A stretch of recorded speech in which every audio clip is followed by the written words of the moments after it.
today we got a call of a furnace blowing cold air. So we're gonna go and check it out and see what we find. So stay tuned.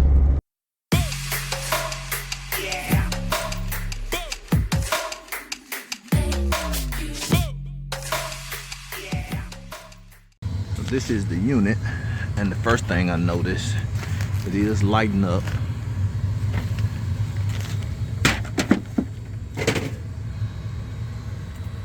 As you can see,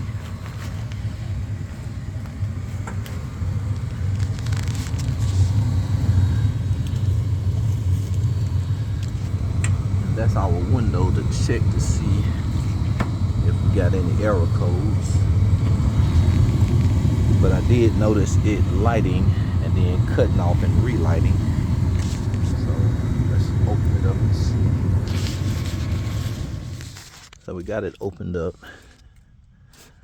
and first thing I noticed is the filter, and that's most likely could be the problem. It could be heating up the limit switch, which will cut it off immediately. Once it cools off, it'll light back up.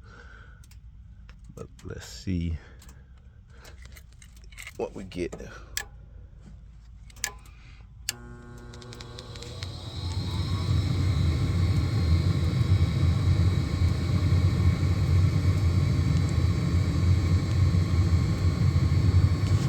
So the igniter is lighting.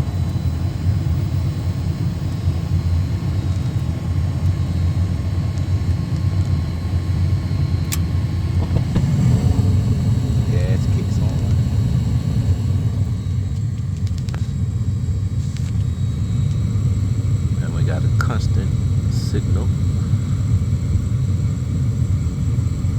so a possibility could be the filter.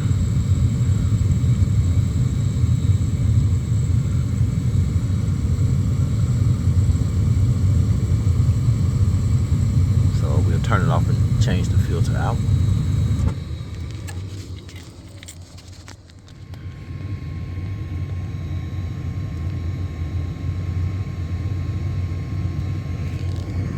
So it tried to light and cuts back off.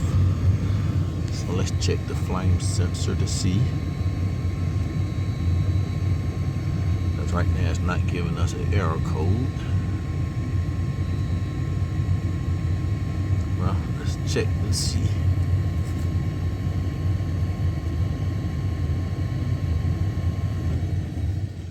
So this is the existing filter. Totally clogged and totally black, so that means it's probably ain't been changed in a while. So got the new filter in, and see if we get a better airflow.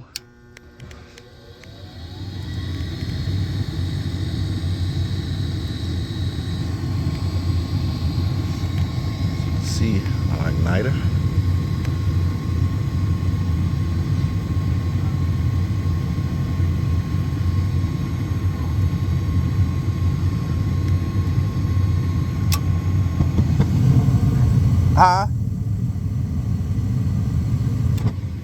Say that again?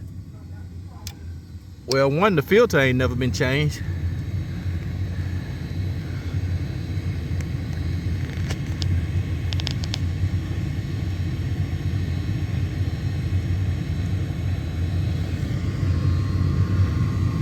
So the igniter.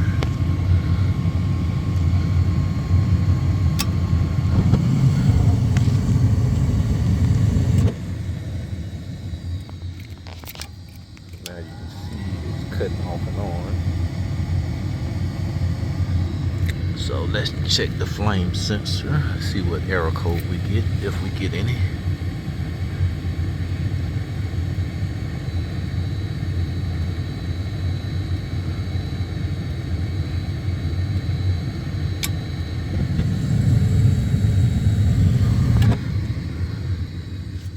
So what seems to be the problem is the flame sensor, which is here. You can see it's not staying in front of the flame, so it's actually broken.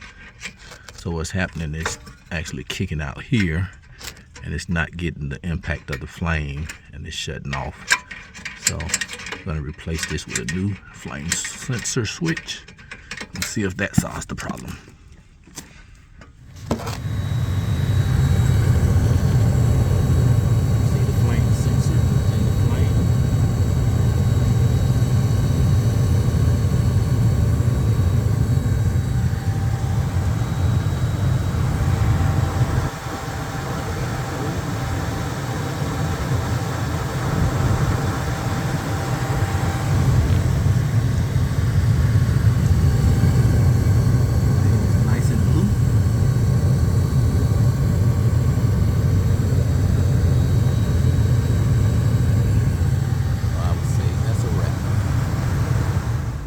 Got everything taken care of, and one of the issues we had was the flame sensor, and that's what this is, and it senses the flame. So what was happening, if you can see, once it kicks on, it would vibrate, and it would vibrate outside the flame and no longer sense the flame, and then it would cut the unit off.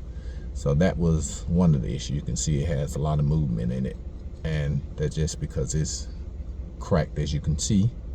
So that makes this part move as it vibrates, and once it vibrates outside the flame, it no longer thinks the unit is on, so it shuts everything down. So that's the first issue.